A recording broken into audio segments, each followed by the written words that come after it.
கிறிஸ்துவுக்குள் பிரியமான சகோதர சகோதரிகளே, இயேசு கிறிஸ்துவின் நாமத்தில் உங்களை நான் வாழ்த்துகிறேன். இந்த நாள் நாம் தியானத்துக்கு என்று தெரிந்து கொள்ளப்பட்ட வேத வசனம் என்னவென்றால், உன்னத பாட்டு 2ஆம் அதிகாரத்தில் 2வது வசனத்தில், முள்ளுகளுக்குள்ளே லீலி புஷ்பம் எப்படி இருக்கிறதோ அப்படியே குமார்த்திகளுக்குள்ளே எனக்கு பிரியமானவளும் இருக்கிறாள். முள்ளுகளுக்குள்ளே லீலி புஷ்பம் எப்படி இருக்கிறதோ, சுற்றிலும் முள் இருக்கும், நடுவுல லீலி புஷ்பம் அழகாய் பூத்து வாசனை வீசும். அது காற்று வீசும் போதெல்லாம் அந்த முள்ளுகள் அந்த லீலி புஷ்பத்தை குத்தி கொண்டே இருக்கும். குத்த குத்த இன்னும் வாசனை வீசிக்கொண்டே இருக்கும் லீலி புஷ்பம். அந்த வாசனை அது குத்தும் போது வாசனை அதிகமாய் வீசுமா. இந்த வாசனை வீச வீசதான், இந்த முள்ளு குத்த குத்ததான் அந்த வாசனை வெளிப்படுகிறது. உன்னத பாட்டு உண்மையிலே உன்னதத்திலே கிறிஸ்துவோடு உலாவி மகிழக்கூடிய ஒரு பாட்டு.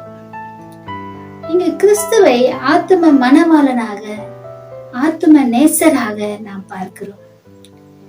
மணவாளன் மணவாட்டியை நேசிப்பது போல தெய்வீக அன்பினால இந்த பாட்டு சித்தரிக்கப்பட்டிருக்கிறது.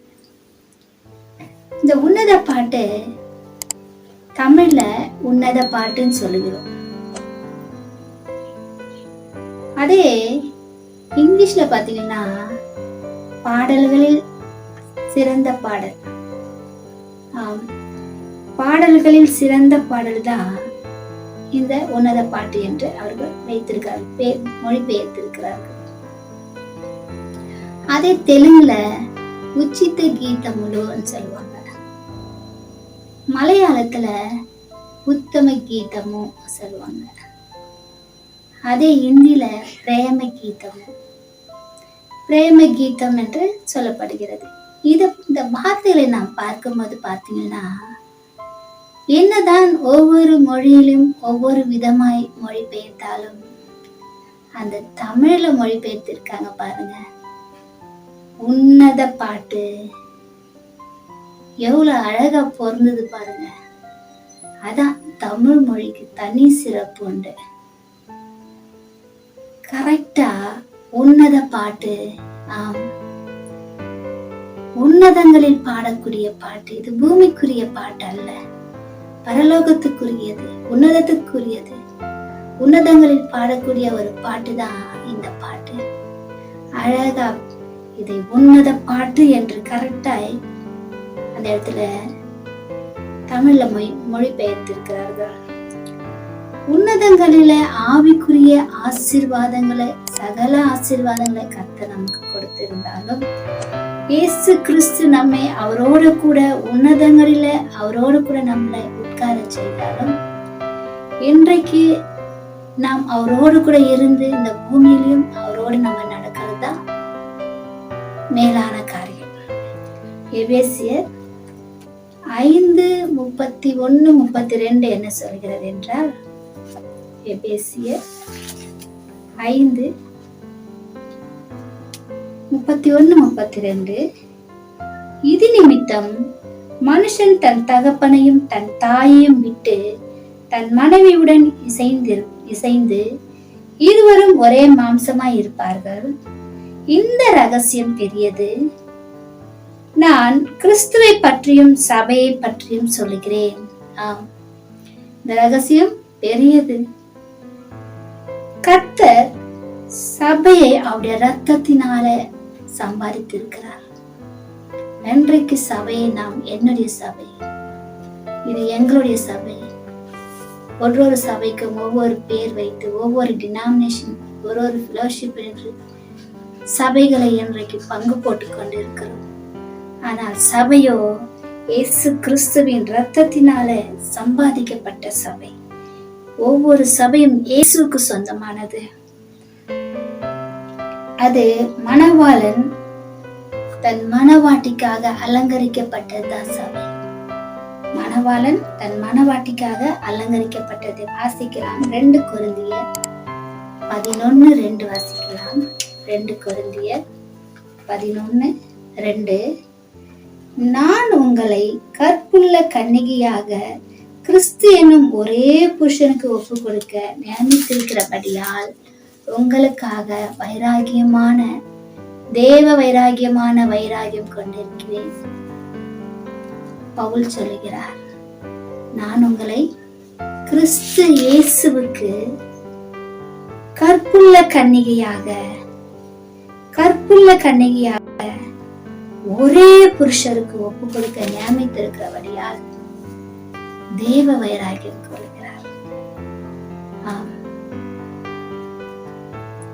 இன்றைக்கு எல்லாரும் நாம ஆவிக்குரிய காரியத்திலும் சரி, பூமிக்குரிய காரியத்திலும் சரி, இவ்விதமாய் நாம் இருக்க வேண்டும்.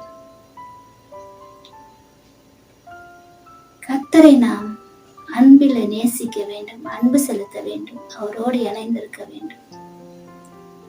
அவர் நம்மேல் அன்பை வைத்திருக்கிறார். ஒரு திருமண வைபவத்துல ஒரு போதகர் மணமகளை பார்த்து இவ்விதமாய் கேள்வி கேட்டார். இந்த மணமகனை நீ திருமணம் செய்து கொள்வதின் நோக்கம் என்ன? உன்னுடைய எதிர்பார்ப்பு என்னவா இருக்கிறது என்று கேட்டார். அந்த மகளோ சிறிது நேரம் யோசித்து விட்டு, பிற்பாடு இவர் என் மேல் மிகவும் அன்பு கூற வேண்டும், முழு அன்பையும் என் மேல் காட்ட வேண்டும், அவருடைய அன்பு முழுவதும் எனக்கு சொந்தமாக வேண்டும் என்று கேட்டார். பிற்பாடு மணமகனை பார்த்து இதே கேள்வியை கேட்டார். அந்த மணமகனும் இதே கேள்விதான் சொன்னார். எனக்கு பிரியமான சகோதர சகோதரிகளே, இன்றைக்கு சபை மணவாட்டியாய் இருக்கிறது. கர்த்தராகிய இயேசு கிறிஸ்து மணவாளனாய் இருக்கிறார். அந்த மணவாளனாகிய இயேசு கிறிஸ்து இந்த பூமிக்கு வருவார். மணவாட்டியாகிய சபை ஆயத்தமாய் இருக்கணும் என்றால் தேவன் மேல் நாம் அன்பு கூற வேண்டும். தேவன் எதிர்பார்ப்பதெல்லாம்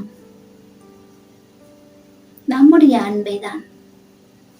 அவருடைய எதிர்பார்ப்பு நாம் அவர் மேல் அன்பு செலுத்த வேண்டும் என்றுதான். நம் மேல் அன்பு செலுத்தின அந்த அன்பான இயேசு கிறிஸ்து நாம் அன்பு செலுத்துகிறோமா? நம்முடைய அன்பை எதிர்பார்த்து நின்று கொண்டிருக்கிறார். ஆகையால் நாம் இயேசுவில் அன்பு கூறுகிறவர்களாய், என்றென்றும் அவரோடு கூட இணைந்திருக்கிறவர்களாய் காணப்பட வேண்டும். அப்படி நாம் இருந்தோம் என்றால் கர்த்தர் நம்மளை உன்னதங்களிலே உட்கார செய்வார், அவரோடு கூட அமரச் செய்வார். நிச்சயமாகவே பரலோகத்தின் காரியங்களின் ஆசீர்வாதங்களை நாம் பெற்றுக்கொள்வோம். ஆகையால் இந்த பூமிக்குரிய காரியங்களை விட்டுவிட்டு பரலோகத்தின் மேன்மைகளை எதிர்பார்த்து நில்லுங்கள். எதிர்பார்த்து கர்த்தரிடத்துல கேளுங்கள். அதற்காக ஆயத்தமாகுங்கள். கர்த்தர் உங்களை ஆசீர்வதிப்பார். ஜெபிக்கலாமா? எங்களை நேசிக்கிற நல்ல ஆண்டவரே, உமக்கு நன்றி செலுத்துகிறோம். அப்பா பிதாவே, உமை துதிக்கிறோம், உமை ஸ்தோத்திரிக்கிறோம்.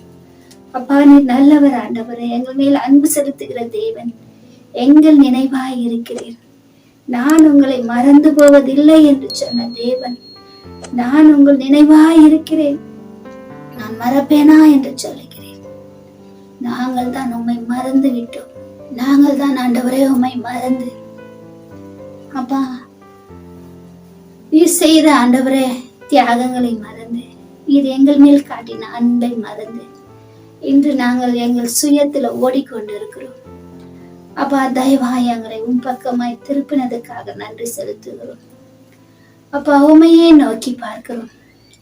உண்மையில் நாங்கள் அன்பு கூறுகிறோம் ஆண்டவரே, உண்மை நேசிக்கிறோம் அப்பா, எங்கள் முழு மனதோடு முழு உள்ளத்தோடு.